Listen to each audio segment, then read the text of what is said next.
그때에 내가 여호와께 간구하기를 주 여호와여, 주께서 주의 크심과 주의 권능을 주의 종에게 나타나시기를 시작하셨사오니 천지간에 어떤 신이 능히 주께서 행하신 일 곧 주의 큰 능력으로 행하신 일 같이 행할 수 있으리이까?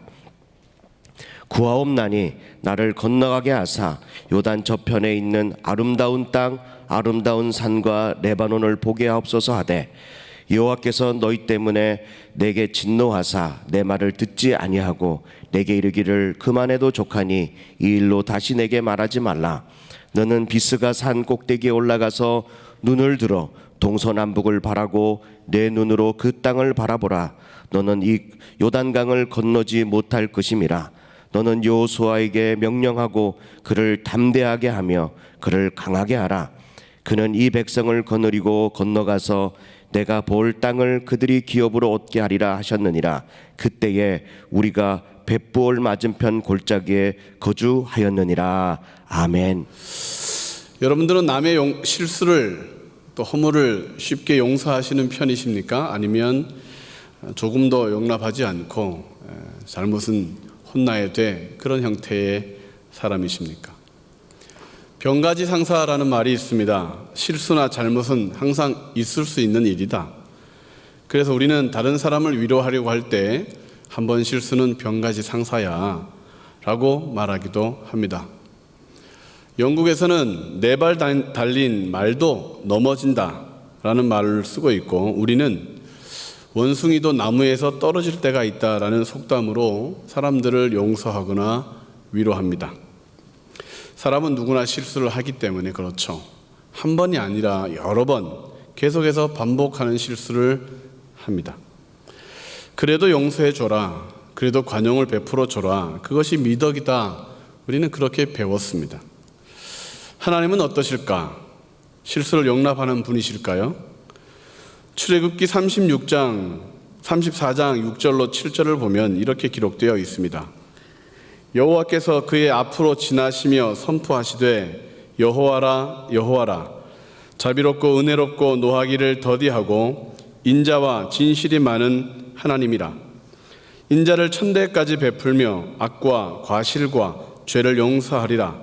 그러나 벌을 면제하지는 아니하시고 아버지의 악행을 자손 3, 4대까지 보응하리라. 하나님은 자비롭고 은혜롭고 노하기를 더디하시는 분이십니다. 인자를 천대까지 베푸는 분이시다. 용서하시는 분이시다. 아멘이시죠? 그 하나님의 용서가 있었기 때문에 저와 여러분들은 이 자리에 있는 것입니다. 그 하나님의 자비로움과 은혜로우심이 지금도 있기에 우리는 하나님을 예배하는 하나님의 복된 자녀가 된 것입니다. 그런데 말입니다. 오늘 우리 본문에서 우리는 용서하시는 하나님이 아니라 용서하지 않으시는 듯한 심판하시는 하나님의 모습을 보게 됩니다. 다른 사람도 아닌 모세, 하나님의 사람에게 너무 모질게 대하는 듯한 하나님의 모습을 볼 수가 있습니다. 모세는 광야 40년 동안 그야말로 하나님의 충직한 일꾼이었습니다.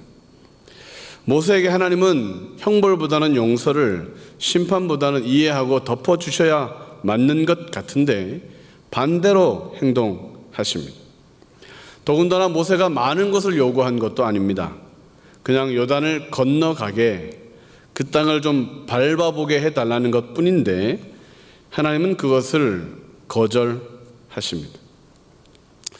영어 성경으로 보니까 26절은 이렇게 기록되어 있습니다. But because of you, the Lord was angry with me and would not listen to me. That's enough. The Lord said, do not speak to me anymore this matter. That's enough. 충분하다 이렇게 표현하지 않고 야 그만해. Do not speak to me anymore about this matter. 내가 더 이상 말하지 말라고 했지? 이렇게 말씀하시는 것입니다. 물론 이유는 있습니다. 민수기 20장 12절 말씀을 보면 그 이유가 나와 있습니다. 여호와께서 모세와 아론에게 이르시되 너희가 나를 믿지 아니하고 이스라엘 자손의 목전에서 내 거룩함을 나타내지 아니한 고로 너희는 이 회중을 내가 그들에게 준 땅으로 인도하여 드리지 못하리라 하시니라. 하나님을 믿지 않았다. 하나님의 거룩함을 백성 앞에 드러내지 않았다. 그래서 그것이 정말 그렇게 큰 잘못이었을까? 자비롭고 은혜로우신 노하기를 더디하시는 하나님이 그 하나님의 용서는 도대체 누구에게 적용되는 것일까? 다윗 왕도 비슷한 일을 겪었습니다. 하나님의 언약궤를 옮기고 하나님을 위해 성전을 짓고자 마음을 품었습니다. 갸륵한 마음이죠. 그런데 하나님은 단칼에 그를 거절하시고 너는 하지 말라 그렇게 말씀하십니다. 역대상 17장 4절에는 이렇게 기록되어 있습니다. 가서 내 종 다윗에게 말하기를 여호와의 말씀이 너는 내가 거할 집을 건축하지 말라. 물론 이유는 있습니다. 그 이유를 질문하는 다윗에게 하나님은 이렇게 말씀하셨죠. 역대상 22장 8절을 같이 읽겠습니다. 시작. 여호와의 말씀이 내게 임하여 이르시되 너는 피를 심히 많이 흘렸고 크게 전쟁하였느니라. 내가 내 앞에서 땅에 피를 많이 흘렸은즉 내 이름을 위하여 성전을 건축하지 못하리라. 다윗은 이스라엘의 가장 위대하고 신실한 왕입니다. 거인 골리앗과 싸워서 이김으로 이스라엘과 하나님의 이름의 명예를 지킨 그런 왕입니다. 둘로 갈라진 나라를 하나로 만들었고 이스라엘을 공격하는 수많은 적군들을 물리쳤던 왕입니다. 나라를 부강하게 했을 뿐만 아니라 하나님의 이름을 만천하에 알리는 그렇게 하나님을 찬양하던 왕이었습니다. 그런데 하나님은 다윗에게 야 너는 전쟁했잖아. 피를 심히 많이 흘렸잖아. 너 성전 지을 수 없어. 좀 억지 같은 이유처럼 느껴지지 않습니까? 다윗의 마음이 섭섭하지 않았을까? 어쩔 수 없는 전쟁이었는데 어쩔 수 없이 피를 흘렸어야 했는데 그것 때문에 성전을 짓지 말라라고 하시다니 너무하시는 것 아닐까? 다윗의 일이 남의 일처럼 느껴지지 않는 이유는 왜냐하면 우리도 다윗처럼 거절을 당하는 경험들이 왕왕 있기 때문입니다.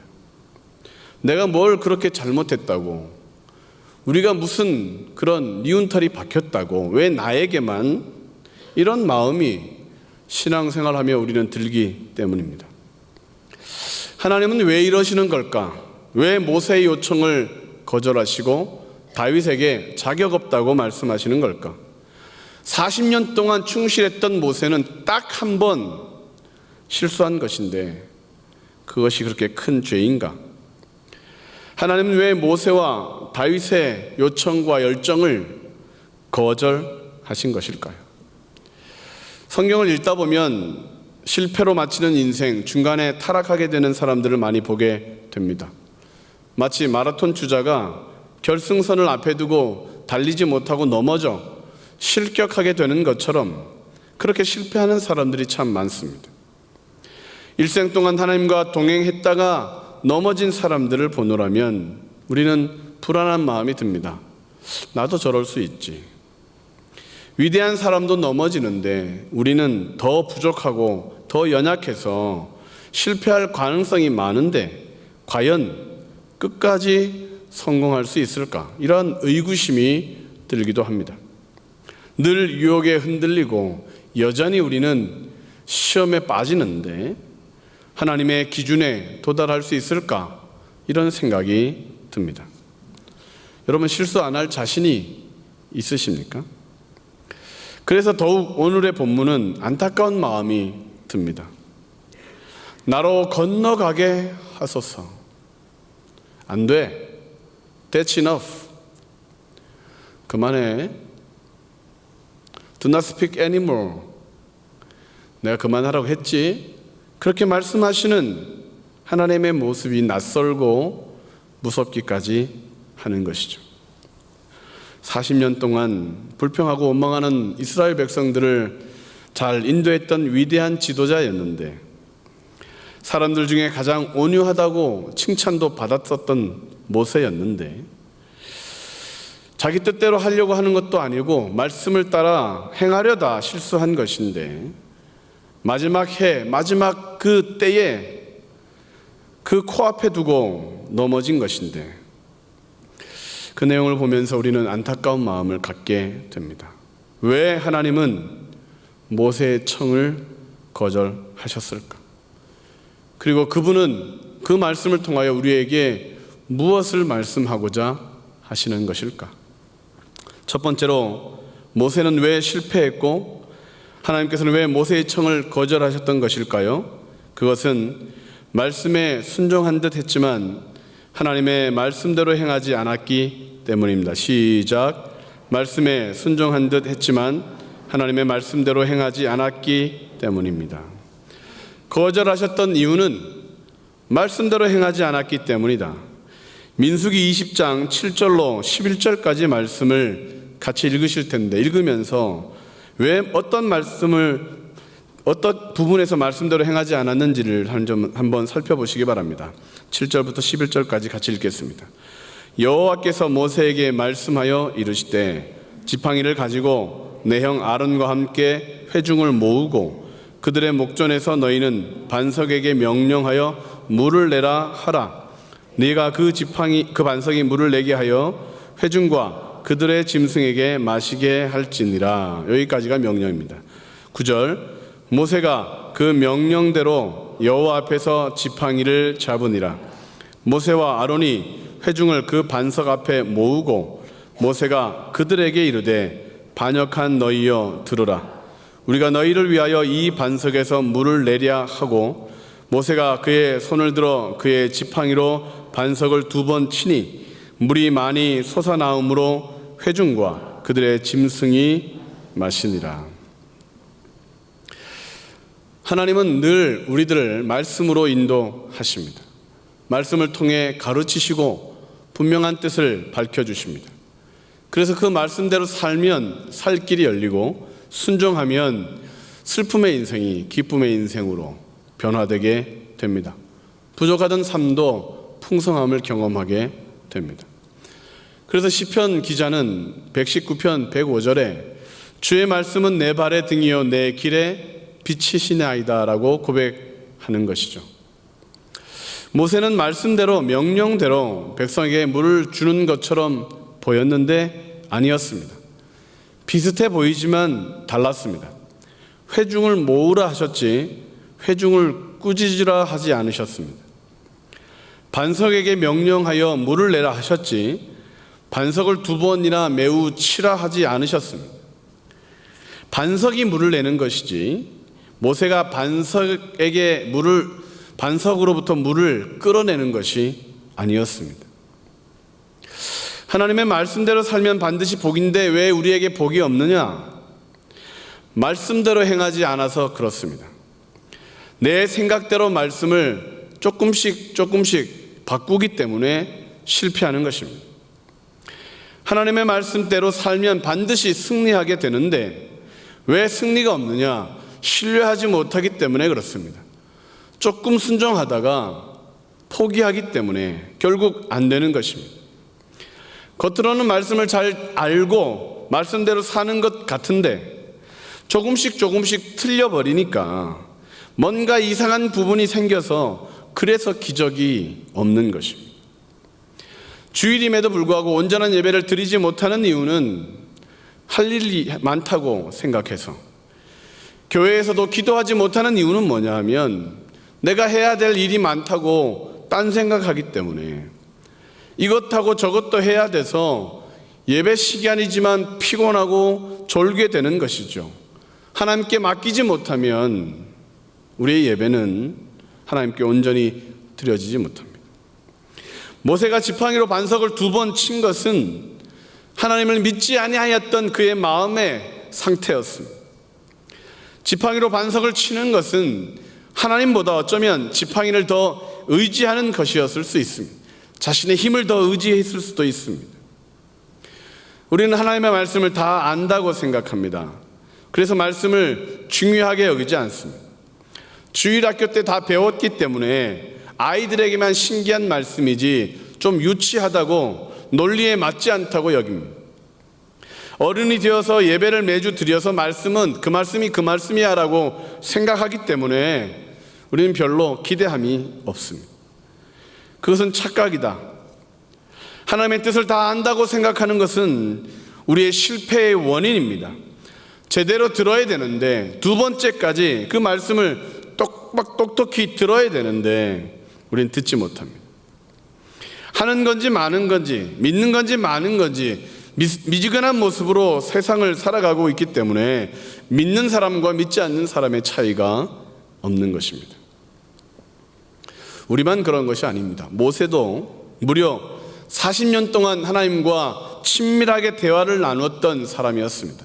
그런데 그도 제대로 순종하지 못했습니다. 하나님의 음성을 직접 들었지만 다 이해하지 못했습니다. 우리는 더욱더 그래서 하나님의 말씀을 읽고 또 읽고 묵상해야 할 필요가 있지 않겠습니까? 그래서 말씀은 선택이 아니라 필수입니다. 2달간 신약을 읽든 구약을 읽든 성경을 읽든 적어도 마태복음이라도 읽든 아니면 읽는 척이라도 하든 말씀이 나에게 필요하구나, 그렇게 붙들어야 말씀의 능력이 우리의 것이 될 줄로 믿습니다. 왜 모세의 청을 거절하셨을까? 하나님의 말씀대로 행하지 않았기 때문입니다. 두 번째, 왜 모세는 실패했고 하나님은 모세의 청을 거절하셨던 것일까요? 그것은 힘든 상황임을 아시지만 하나님께서는 죄를 심판하셔야 했기 때문입니다. 같이 한번 읽겠습니다. 시작. 힘든 상황임을 아셨지만 하나님께서는 죄를 심판하셔야 했기 때문입니다. 당시 모세와 아론, 이스라엘 백성은 매우 힘들고 지친 상황이었습니다. 민수기 20장 1절에는 이렇게 기록되어 있습니다. 첫째 달에 이스라엘 자손 곧 온 회중이 신광야에 이르러 백성이 가데스에 머물더니 미리암이 거기서 죽음에 거기에 장사되니라. 그때는 40년이 되는 해 첫째 달입니다. 피로감이 심했을 것입니다. 그 신광야, 이 가데스는 한 번만 왔던 것이 아니었습니다. 아픔이 있던 장소 아닙니까? 12명의 정탐꾼들을 보냈던 장소, 거기서 원망하고 불평하다 40년이라고 하는 그런 형벌을 받고 방황하던 그들이 이제 거의 형기를 마치고 이제 마지막 여리고로 들어가야 될 그 시점에 도달한 것입니다. 얼마나 피곤했겠습니까? 그 가운데 많은 부모 형제들이 죽었습니다. 많은 리더들이 죽었습니다. 결정적으로 미리암이 죽었습니다. 모세에게는 특별한 누이, 어머니와 같은 누이 미리암이 죽었습니다. 모세도 힘든 상황에 빠졌습니다. 물이 없습니다. 백성들이 다시 모세에게 달려듭니다. 40년이 지났지만 변하지 않습니다. 모세의 책임이다. 다툽니다. 차라리 죽었다면 더 좋았겠다라고 말하며 모세를 비난합니다. 너 때문이다. 형제들이 죽을 때 민수기 16장에는 고라와 다단과 아비람의 반역으로 260명이 죽고 그 가솔들도 땅이 입을 벌려 죽게 되는 그런 사건들이 있었습니다. 그것이 다 모세의 탓이다. 모세의 편은 하나도 없습니다. 모세는 그들을 살리려고 차라리 나를 죽여달라고 하나님 앞에서 그들을 위하여 호소했던 사람이었는데, 그 세 가지 없는 백성들을 위하여 얼마나 수고하고 얼마나 고생했는데 모세를 외면하는 그들을 보며 지쳤습니다. 그보다 더 잘할 수 있는 목회자가 없는데 백성들은 모세를 계속해서 정죄합니다. 감정이 폭발한 모세는 결국 하나님의 이름으로 화를 표출합니다. 물론 그것이 죄가 되었습니다. 하나님과 동등한 자격이 있는 것처럼 자신이 백성들에게 물을 줄까 말까, 내가 심판할까 말까 하는 것처럼 혈기를 부렸습니다. 그것을 성경은 망령된 일이라고 말씀합니다. 시편 106편 33절은 이렇게 기록되어 있습니다. 이는 그들이 그의 뜻을 거역함으로 말미암아 모세가 그의 입술로 망령되이 말하였음이로다. 거역하는 그들 때문에 에이씨 하며 망령되이 말했다는 것입니다. 반석을 2번 친 사건은 더욱 심각한 죄입니다. 치다라는 단어, 낙하는 때리다, 죽이다라는 의미입니다. 어떤 대상을 죽일 때까지 매질하는 것을 묘사하는 낙하는 살해하다, 쳐 죽이다라는 의미로 쓰입니다. 모세가 반석을 쳐서 또 쳐서 2번이나 때린 이유는 2번이나 쳐 죽인 결과입니다. 출애굽기 17장의 사건과 민수기 20장은 완전히 다른 케이스입니다. 예를 들어 보겠습니다. 흥부와 놀부가 있습니다. 흥부와 놀부는 같은 일을 했습니다. 제비 다리를 고쳐줬습니다. 둘 다. 그렇지만 결과가 다릅니다. 왜냐하면 흥부는 다리 다친 제비를 고쳐주었지만 놀부는 제비의 다리를 부러뜨린 후에 고쳐주었습니다. 제비의 다리를 고쳐준 행위는 같은데 의미는 완전히 다릅니다. 그래서 흥부는 복을 받고 놀부는 벌을 받았던 것이죠. 모세가 처음 출애굽기 17장에서 반석을 친 이유는 반석은 예수님인데 그분의 십자가 사건을 상징하기 때문에 그렇습니다. 그런데 명하여 물을 내라 말씀하셨던 민수기 20장인데 거기서 반석을 2번 치는 행위는 심각한 범죄입니다. 예수님을 때리고 또 때린 겁니다. 까진 이마 또 까고. 반석을 한번 때려 물을 내게 하신 그 예수님의 십자가, 그걸로 충분합니다. 이제는 누구든지 주의 이름으로 구하면 다 받을 수 있는 응답의 길을 그분이, 반석 되시는 그분이 열어놓으셨습니다. 그래서 하나님도 반석에게 명하여 물을 내게 해라. 너가 반석에게 명하여 물을 내게 하라. 그렇게 명령하셨던 것입니다. 하나님이 우리에게 이제 예수님이 십자가를 지셔서 다 해결하셨기 때문에 사망 권세를 이기셨고 보좌에 앉으셔 왕 중의 왕으로 통치하시기 때문에 그분의 이름으로 무엇이든지 구하면 다 응답받는다. 그것을 구약에 말씀하고 있는 것입니다. 그런데 모세는 그 예수님의 십자가가 부족하다고 두들긴 것입니다. 그 물과 피가 더 흘러야 된다고 두들긴 것입니다. 죄의 크기는 시간에 비례하지 않습니다. 어떤 이는 이렇게 말합니다. 우리가 유한한 시간에 길어봐야 100년 동안 지은 죄를 가지고 영원히 심판하시는 하나님이 정의로우냐? 그렇게 이야기합니다. 그럴까요? 죄는 시간에 비례하지 않습니다. 얼마나 오래 지었느냐에 따라 형량이 결정되는 것이 아닙니다. 심각하고 무서운 죄는 오히려 시간이 짧습니다.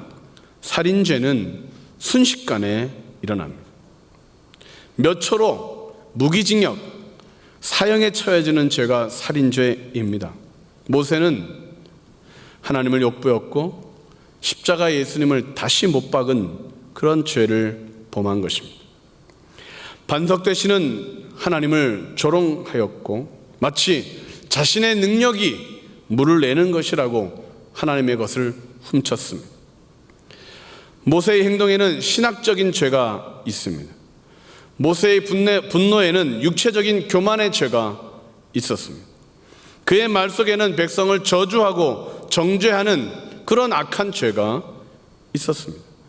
하나님의 자리를 대신 차지했던 그 심각한 죄가 있었습니다. 그래서 하나님은 모세를 거절하신 것입니다. 죄를 해결해야 했기 때문에. 모세의 상태가 좋지 않았습니다. 상황이 어려웠습니다. 사람들이 그를 화나게 했습니다. 그래도 죄는 심판받아야 했기에 40년간 충성하였던 모세라 할지라도 가나안을 막으셨던 것입니다. 그리고 죄를 해결하셨죠.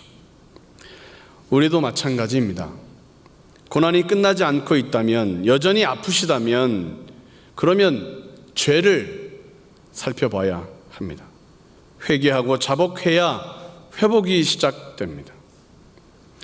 이스라엘 백성들이 바벨론에 끌려간 이유는 범죄를 회개하지 않았기 때문에, 그리고 다시 돌아올 수 있었던 이유는 회개하였기 때문에, 그러므로 왜 모세의 청을 거절하였느냐?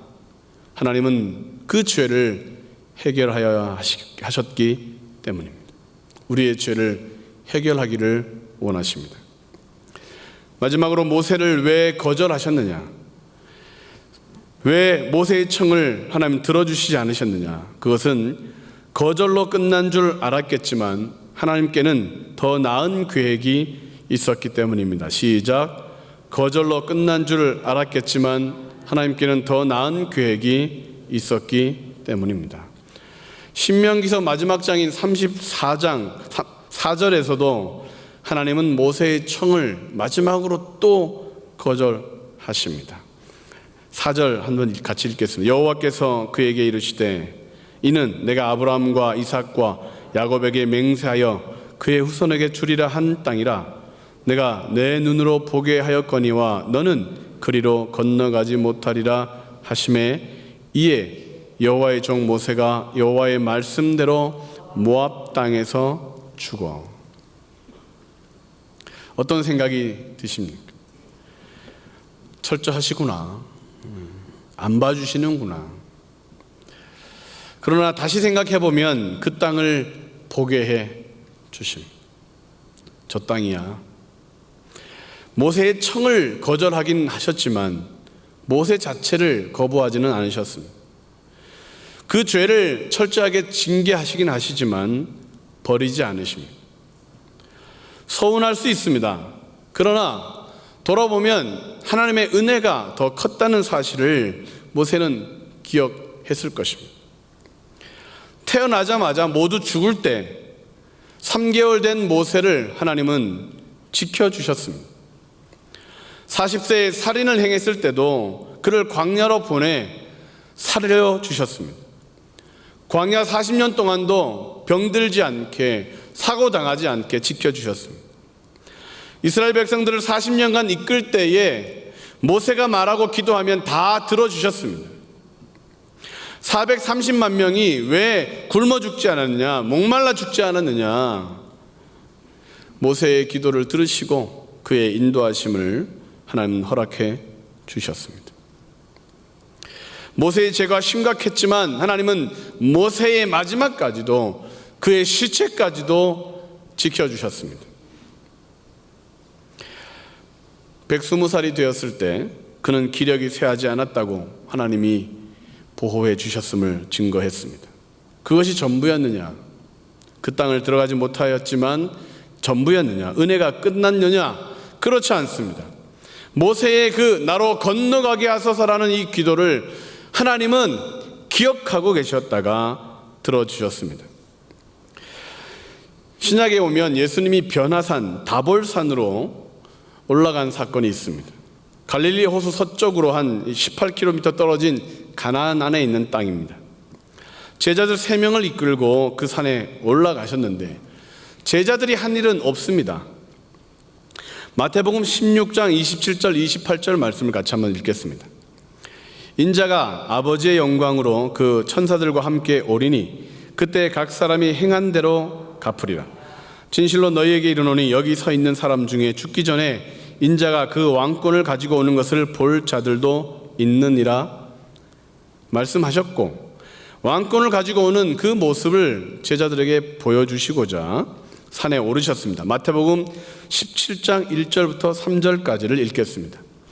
엿새 후에 예수께서 베드로와 야고보와 그 형제 요한을 데리시고 따로 높은 산에 올라가셨더니 그들 앞에서 변형되사 그 얼굴이 해같이 빛나며 옷이 빛과 같이 휘어졌더라. 그때에 모세와 엘리야가 여호와와 더불어 말하는 것이 그들에게 보이거늘. 베드로는 초막셋을 짓자고 말합니다. 제자들은 영광으로 변하신 그 주님을 목도했습니다. 해처럼 더 밝게 변형되고 빛나는 주님의 영광을 보았습니다. 그리고 또 보았습니다. 엘리야와 모세를 보았습니다. 엘리야는 구약의 선지자를 대표합니다. 모세는 율법을 상징하죠. 모세는 살아서는 약속의 땅에 들어가지 못했습니다. 모압 땅에서 죽었습니다. 그 땅을 밟아보게 하소서, 나로 건너가게 하소서. 안 돼 하셨으나, 그래서 느보산에서 겨우 보고 봤지, 너 충분해, 이제 너는 끝이야, 그렇게 말씀하셨는데, 하나님은 그 모세 나로 건너가게 하소서라는 그 기도를 하나님은 듣고 그냥 삶아 먹으신 것이 아니고 기억하셔 다시 모세의 기도를 응답해 주신 것입니다. 마라톤을 마치지 못하고 픽 쓰러진 그 모세를 하나님 다시 붙들고 안고 업고 결승선을 통과한 것입니다. 제자들이 봤습니다. 약속의 땅에 서 있는 모세의 발을 보았습니다. 변화된 예수님과 함께 서서 하나님의 나라와 이 땅 가운데 이루어질 하나님의 통치를 이야기하는 것을 봤습니다. 모세는 몰랐습니다. 기도할 때는 아무도 예상하지 못했습니다. 구약성경 그 어디에도 나중에 모세를 그 땅에 서게 하겠다라고 하는 언급이 없습니다. 그런데 하나님께는 더 좋은 계획이 모세의 기도를 거절할 때 이미 있었던 것입니다. 그래서 쪼르고 쪼르는 그의 요청을 거절하고 협박까지 하며 안 돼라고 말씀하셨던 것이죠. 그를 외면한 것이 아니고 더 좋은 응답이 있으니까 기다려라고 하신 것입니다. 우리의 생각은 이것이 최선인 것처럼 보이는데 하나님에겐 더 좋은 것이 있다. 서운할지 모르지만 참아라, 믿어라. 하나님이 무서운 분인, 죄를 심판하기 위하여 무서운 분이라고만 알고 있지 대신 매를 맞으려고 하는 그 계획을 몰랐던 것처럼 서운함과 오해를 하면서 하나님을 부인하는 사람이 얼마나 많은가. 다윗을 향한 하나님의 계획도 마찬가지였지 않습니까? 다윗이 성전을 지었으면 그 성전은 무너졌습니다. 정복되었을 것입니다.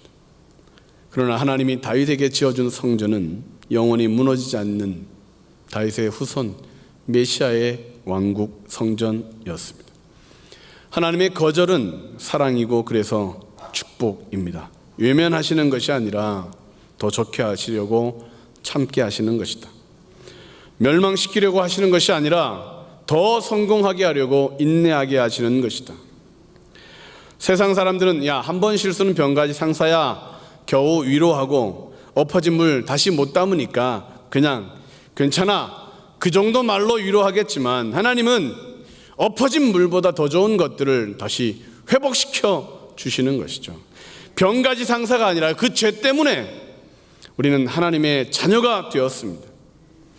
사람들은 죄로 실수로 절망하지만 하나님은 그것을 소망으로 바꾸어 주십니다. 문제 때문에 사람들은 좌절하지만 하나님께 갖고 나오면 그것을 복으로 바꾸어 주십니다. 더 좋은 계획이 있다. 무슨 뜻이 있겠지. 더 좋게 하실 거다. 믿으십니까?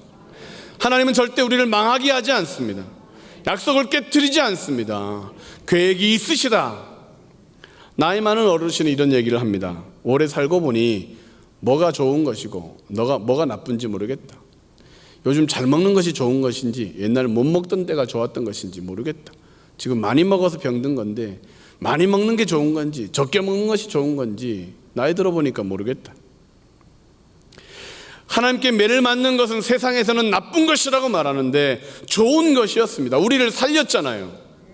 하나님이 거절하신 것이 세상 사람들이 보기에는 그것이 실패인 것처럼 보이는데 우리를 더 좋게 하시는 것이잖아요. 합력하여 선을 이루신다고 복이 되게 하시겠다고 말씀하고 계시지 않습니까? 그러므로 하나님께서는 더 좋은 계획이 있기 때문에 거절하시는 것이다. 믿으십니까? 결론을 말씀드리겠습니다. 제가 미국에서 돌아와서 담임 목회자를 청빙하는 곳에 이곳저곳에 이력서를 많이 냈습니다. 이곳저곳에 흔히 말하는 선보러 가서 설교도 했습니다. 청빙위원들과 인터뷰도 하고 목회 철학과 교회의 비전들을 나누며 저라면 이렇게 하겠습니다. 그렇게 말했습니다. 영어를 섞어가며 했습니다. 결과는 될 듯 하며 안 되는 일들이었습니다. 이유 같지 않은 이유들로 계속 발목을 잡혔습니다. 한 번은 호적상 저의 나이는 한 살 줄어 있습니다. 저희 부모님이 야 그래도 1년 더 벌어먹고 살으라고 나이를 줄여 놓으셨습니다. 그것 때문에 그 교회의 담임 목회자가 되는 것이 실패가 됐습니다. 얼마나 억울한지 부모님이 원망스러웠습니다. 왜 그래가지고 또 다른 경우는 최후의 1인까지 갔습니다. 교인의 3분의 2 찬성 투표를 받으면 되는데 몇 표가 부족해서 떨어졌습니다. 그런 경험들이 반복되면서 저는 원치 않게 6개월간 백수가 되었습니다. 20살 신학교에 들어가면서부터 실습 전도사 생활을 저는 했고 거의 쉰 적 없이 사역을 해봤습니다. 그런데 나이가 30 후반에 실직을 하게 된 것입니다. 백수가 되었습니다. 아이들은 언제 이사 가냐, 어디로 가냐 계속해서 저에게 질문을 했습니다. 백수가 되니까 성도님들을 만나게 될까 봐 집 밖으로 나가는 것도 참 곤욕스러웠습니다. 무엇보다 힘들었던 건 주일입니다. 예배를 드려야 되는데 갈 수 있는 교회가 없습니다. 온 가족을 데리고 예배를 드리러 가는데 새 가족이 온 줄 알고 얼굴이 훤하니까 새 가족이 온 줄 알고 자꾸 질문을 합니다. 어떻게 오셨습니까? 어디에 사십니까? 그래서 같은 교회를 2번 연속으로 가지 못했습니다. 놀고 있는 목사입니다라고 말씀드리기도 그렇고 창피하고 그래서 일찍 축도가 마치면 쏜살같이 뛰어나왔습니다. 1달, 2달, 6달이 다 되어 가니까 더 다닐 수 있는 교회도 없고 교회를 꼭 가야 되나? 오늘 내 마음 침례교회에서 예배 드릴까? 그런 마음들도 들었습니다. 저의 문제뿐만 아니라 가족들의 신앙도 망가져 갔습니다. 그래서 저는 또 하나님께 대들었습니다. 제가 뭘 잘못했습니까, 하나님? 제가 뭐 나쁜 짓 한다는 것도 아니고 하나님의 일 열심히 하겠다는데 왜 길을 막으십니까? 계속 이렇게 나오시면 저 그만두겠습니다. 하나님 제가 필요하지 않습니까? 오케이? 그러면 한 살이라도 젊을 때 직업을 바꾸는 것도 괜찮습니다. 이렇게 하나님과 싸웠습니다. 어떻게 되었을까요? 할렐루야, 복을 받았습니다. 하여튼 하나님께 대들면, 하나님과 싸우면 복을 받습니다. 그렇게 협박을 하며 기도하던 중에 하나님은 늘 저에게 눈물을 주셨습니다. 억울한 눈물인지 회개의 눈물인지 눈물이 많이 났습니다. 교만했다는 것을 알게 됩니다. 목회를 내 마음대로 한다는 그런 생각이 있었다는 것도 알게 되었습니다. 그 6개월 동안의 방황, 6개월 동안의 그 아무것도 못하는 그 신세는 저로 하여금 깨닫게 하는 것이 있었습니다. 주님의 일은 내가 하는 것이 아니라 주님이 하신다. 아멘 하지 마십시오, 여러분. 내가 하는 게 아니라 주인이 시키는 일을 종이 하는 것이다. 먹고 살 걱정을 내가 하는 것이 아니라 주인이 해 주신다. 저는 무엇을 먹을까, 무엇을 마실까, 무엇을 입을까 염려하지는 않았습니다. 그런데 가족들 뭘 먹이지? 아이들 뭘 입히지? 그것을 염려했었습니다. 그들의 장래, 가족들의 복지. 그래서 목회에 성공하려고 했습니다. 담임 목회자가 되어야만 했었고 돈을 많이 버는 목회자가 되어야 했습니다. 그래서 능력을 받아야 되나? 책을 써야 되나? 이런저런 성공하려고 했습니다. 하나님은 저의 불안과 염려를 아시고 저의 불순종을 아시고 내려놓게 하시고자 하셨습니다. 너가 주인이 아니야. 너는 종이야. 너가 먹을 걸 걱정할 게 아니야. 주인이 하시는 거야. 그렇게 기도를 하면서 마침내 깨닫게 되었습니다. 그리고 저는 결심을 했습니다. 이력서를 더 이상 쓰지 않겠다. 자기소개서, 건강진단서도 더 이상 띄지 않겠다. 혈압이 높은 것을 낮춰서 측정하지 않겠다. 하나님은 주인이시고 알아서 책임져 줄 텐데 종이 쓸데없는 걱정을 하면 되냐? 불안해하고 염려하는 저에게 하나님은 그것을 깨우쳐 주셨습니다. 저를 누르셔서 고난을 주셔서 저로 하여금 하나님께 대하여 화를 내게 하셨고 그 화 속에서 하나님은 저의 교만을 깨뜨리셨습니다. 하나님의 거절이 저에게 복이 되었습니다. 성공하고 타락하는 목회자가 얼마나 많은데 아예 성공 근처에도 못 가게 하십니다. 일찍 잘 되고 실족하는 사람이 얼마나 많은데 그래서 늦게까지 고생만 시키고 계십니다. 하나님의 거절은 저로 하여금 지금도 두렵고 떨리는 마음으로 목회를 하게 합니다.